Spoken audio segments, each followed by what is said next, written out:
perspective.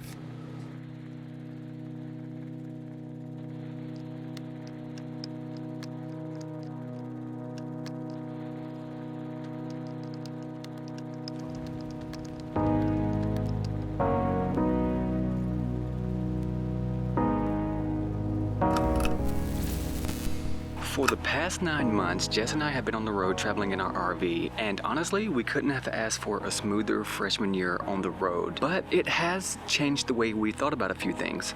So let's talk about 5 areas in which our perspectives has changed. Also, we head from Grandy Creek K-Way over to Little Diamond K-Way in Eastern Washington, but tonight we're gonna stay at our first ever vineyard, which I'm pretty excited about. We've heard a lot of things about this place, and I cannot wait to show you guys. You almost ready? You almost ready? Yeah, waiting on you. Waiting on me. Starting with, the American dream is whatever you want it to be. Not a big house, multiple cars, toys, or career until you're 65, etc. Okay, let's go. Come on. Get you ready? I'm ready. Let's go. Secondly, life doesn't wait for anyone. By now, you probably get a gist of where I'm going with all of this. And so many people we have met this year have told us we were smart to do this while we were young, instead of waiting until retirement like they did. I'm not suggesting that you should take our route to the RV life and sell the house and quit your job, but I do think this is more for the younger crowd, if I'm honest. Jess and I finally made it to Leavenworth. We have heard so much about this place, especially when we were coming from California all the way up, and when we told people we were going to stop by Washington, everybody asked us, oh, we're going to stop by Leavenworth. And we never even heard of this place beforehand, but it's a pretty cool little spot. Just kind of sad we're just passing through. A little sad, yeah, it looks beautiful. The third perspective change for me is living on the road isn't all that scary. My biggest fear was being out in the middle of some unknown place, breaking down, and not knowing what to do. Don't get me wrong. It's still a worry of mine, but it has eased up a bit. But 8 months later, and we've had our late nights and repairs, but nothing that would ever jeopardize our life on the road. We found this vineyard on Hip Camp as the owner just started hosting RVs a few months ago, and with only 3 RV sites, it looks promising to have some solitude away from the cramped mega campgrounds that we have become used to this year. It's located out on a beautiful valley between 2 mesas near Palisades, which, in my opinion, looks more like Southwest Texas than it does Washington.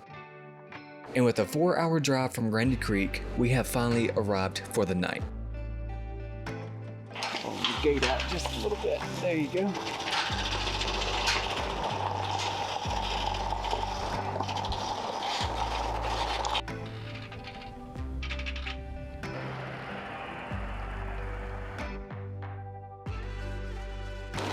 This place is amazing, and we're gonna go try out the winery here in 1 second. Also, we have a 30 amp spot, and try running both the ACs again. And it's 97 degrees out here. It did not work out. Immediately flipped the switch.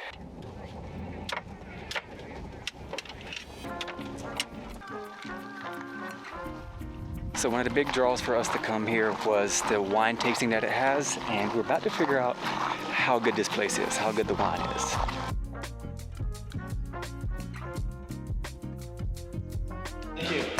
We appreciate. Can you finish it? All of them go? Okay, so how you like your wine? I have a good selection. Good selection? Yes. What you get? Hang on, you gotta unbox it. So this is the Primitivo, and this was a sweet, very fruity wine. I am very surprised because I typically don't go for sweet, but this was really good. It wasn't sickly sweet, if that makes sense. And then, my second one. This one's my favorite. I love a good Cabernet.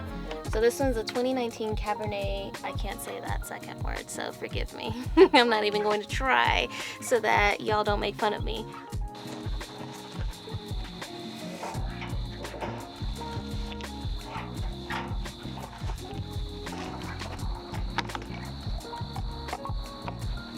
So we may be having to go without power tonight, which is about maybe 70s at night, so it's not going to be too terrible. But it might be a little sweaty. We got water, which is the biggest thing, right? So just no power right now. I mean, we can cut on our lights. We just can't use any of the 110s or our ACs or anything like that. We can't charge our phones. Well, we got power banks, but might be a long night for us.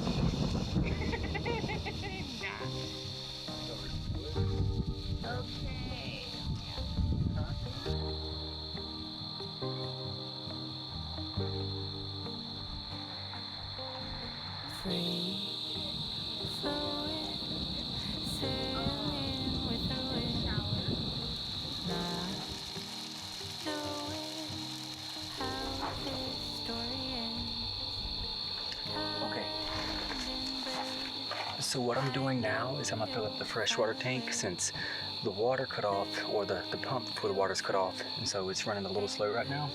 So I'm gonna at least fill up the freshwater tank so we can have some pressurized water in a minute.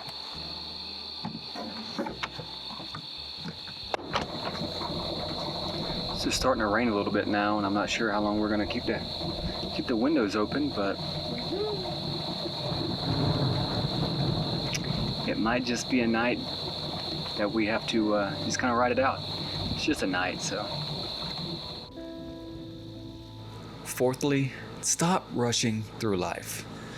The 2 years leading up to hitting the road, and quite honestly, most of my teenage and 20s, I would always look forward to a future date, a future event that was happening, or looking forward to achieving some goal like graduating from college or whatever it was.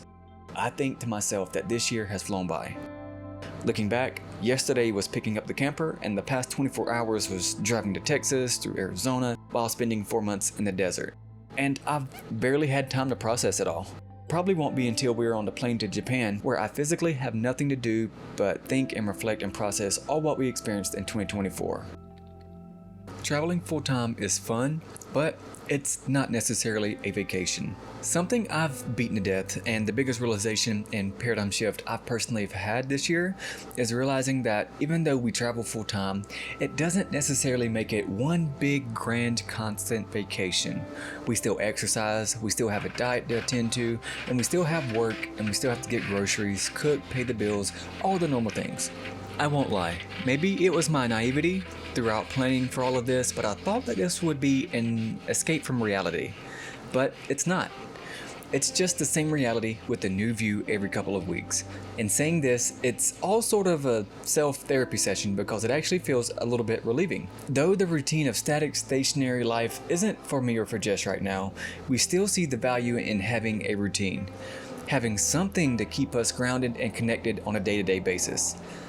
If this was one big vacation with nothing but heavy dopamine releases and constant influx of self-indulging, I don't think it would end well, or we would end up growing tired of this new lifestyle. All that to say, I love traveling, and I'm glad it's not one singular big-ass vacation. Number 6, the small things in life matter most. And I mean simple things, like having 50 amp connections and having full hookups with a clear sky may seem like small things, but to us, it really makes or breaks our experience wherever we stay. We don't think we could have received these perspectives in our old life, or it would have taken us a lot longer to get there, but it's not a race to see who can have the most new perspectives under their belt. It has been an eye-opening freshman year on the road, for sure. And if I could summarize all of these points into one sentence, I would say, don't expect to live like anyone else. And don't be afraid to take that leap for your dreams. And always remember to be thankful for what you have. Don't write that down or anything. And my goal here was to inspire or give you the motivation to take that step towards your dreams. And if it hit home for you, feel free to like this video and subscribe to keep up with this on this crazy journey where we share RV tips and RV travel. Peace, much love, and we will see you next Sunday.